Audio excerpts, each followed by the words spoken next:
সেনাবাহিনীর অবসরপ্রাপ্ত মেজর সিনহা মোহাম্মদ রাশেদ খান হত্যার ঘটনায় দায়ের হওয়া মামলাটি হাইকোর্টে দ্রুত শুনানির উদ্যোগ নিতে অ্যাটর্নি জেনারেলের কাছে আবেদন করেছেন তার মা নাসিমা আক্তার। সকালে হাইকোর্ট অ্যাটর্নি জেনারেল অফিসে গিয়ে সাক্ষাৎ করে এই আবেদন করেন পরিবারের সদস্যরা। মামলাটি দ্রুত শুনানির আশ্বাস দিয়েছেন অ্যাটর্নি জেনারেল মোহাম্মদ আসাদুজ্জামান। 2020 সালের 31 জুলাই রাতে টেকনাফের মেরিন ড্রাইভ সড়কের বাহারছড়া শামলাপুর তল্লাশি চৌকিতে পুলিশের গুলিতে নিহত হন সেনাবাহিনীর অবসরপ্রাপ্ত মেজর সিনহা মোহাম্মদ রাশেদ খান। এই ঘটনার পর সমালোচনার ঝড় ওঠে গোটা দেশে। পরে 2022 সালের 31 জানুয়ারি কক্সবাজারের জেলা ও দায়রা জজ আদালত এই মামলায় 2 জনের মৃত্যুদণ্ড ও 6 জনকে যাবজ্জীবন কারাদণ্ডের আদেশ দেন। রায়ে বরখাস্ত ওসি প্রদীপ ও এসআই লিয়াকতকে মৃত্যুদণ্ড দেয়া হয়।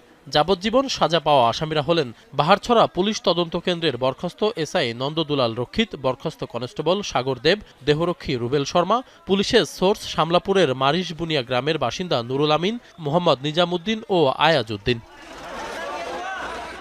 বিচার বিভাগের রায়ের 7 দিনের মাথায় মামলার যাবতীয় নথিসহ ডেথ রেফারেন্স হাইকোর্টে এসে পৌঁছায়।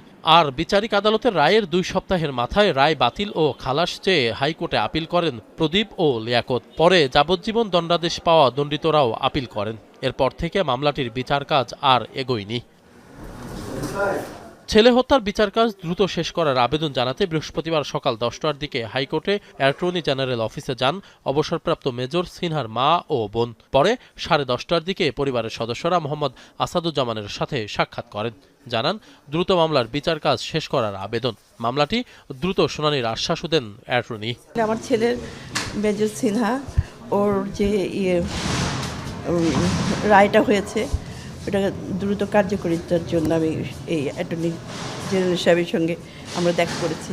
স্যার আমাদেরকে আসলে সর্বাত্মক সহযোগিতা করার জন্য আশ্বস্ত করেছেন এবং উনি কিছু আসলে ডেথ রেফারেন্স কিছু নাম্বার চেয়েছেন আমাদের কাছে, অ্যাপিল নাম্বার।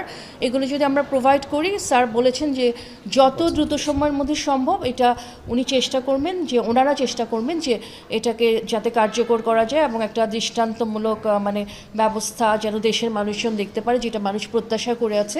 এ সময় অবসরপ্রাপ্ত একজন সেনা কর্মকর্তা বলেন, বিগত সরকারের প্রত্যক্ষ মদদে এই মামলার বিচার কাজ থমকে ছিল। আসলে এতদিন হয়নি, আদালতের বিভিন্ন ঝামেলার কারণেই হয়নি, যেটা পূর্ববর্তী যে সরকার ছিল তাদের সরাসরি হস্তক্ষেপের কারণে হয়নি। এটা হচ্ছে আসলে সত্যি অ্যান্সার, এবং এটা আমি মনে করি যে দেশের মানুষের সেটা জানার প্রয়োজন আছে। নতুন সরকারের আমলে এই মামলার বিচার কাজ দ্রুত শেষ হবে এবং আসামিরা সর্বোচ্চ সাজা পাবে, এমনটাই প্রত্যাশা করেন সিনহার স্বজনরা।